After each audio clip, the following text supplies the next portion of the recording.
Now, we get into what I call some new twists. Some new twists, okay? And I've shown there what I call Bus Rapid Transit 1970s version.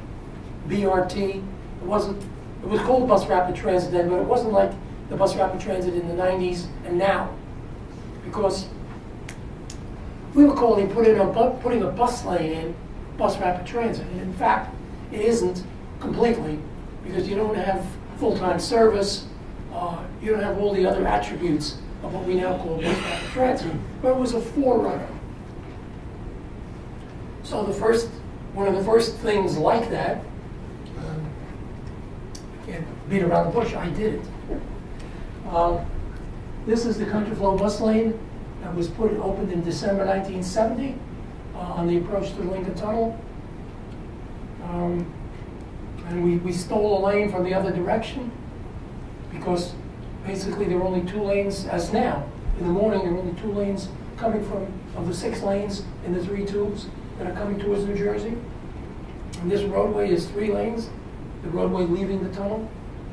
So we stole a lane from the other direction, ran buses in there, and it's been, I think by my calculation, it's over 500 million passenger trips since then have benefited from that improvement in speed and reliability. So that was significant, not only for what it did locally, but it was a forerunner, it was a model for many other things that have been done around the country in the way of bus lanes, HOV lanes, eventually HOT lanes. But it showed that you could do that kind of thing. There are many other places where those kinds of lanes have been done.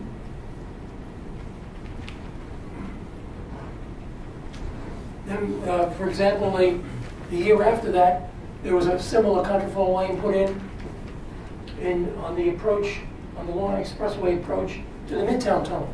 And it's still in place. It has changed. It was originally bus only. Then I think it was bus taxi. I think it's bus HOV now. Goes out about 2.5 miles. It's very similar to this. In fact, I went over and consulted with them when they put it in. But it's very similar to this. The Lawrence Expressway has a Country Flow bus HOV lane, and on the Queensboro Bridge, a number of other places that have it.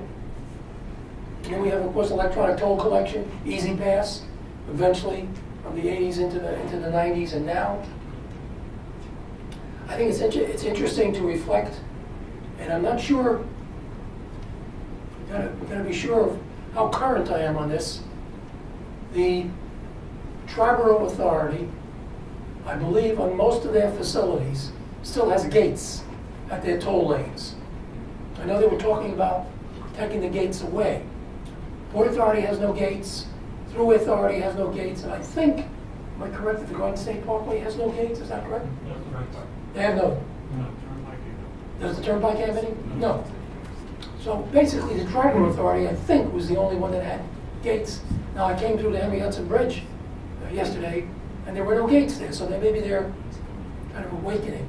In fact, it's all Easy Pass now. That's the first one. Yeah, they're experimenting, so there is some hope. There is some hope. Because I always wondered, I talked with people from the Triborough Authority, I said, why do you have gates? I said, doesn't it restrict the capacity of the lanes because that momentary delay and all that? Oh, no, it doesn't matter, because the bridge is congested ahead anyway. What kind of an answer is that? I don't know. But in any case, then I also said, well, what is the main reason for it? Well, we want to make sure that we protect our revenue. Well, does that mean that the Port Authority, the Thruway Authority, Garden State, they don't care about revenue? I mean, they don't have any gates. Never could get a good answer. But anyway, so we have Easy Pass, ITS, and the whole idea of regional operations coordination. We have the Transcom organization, which does that kind of thing.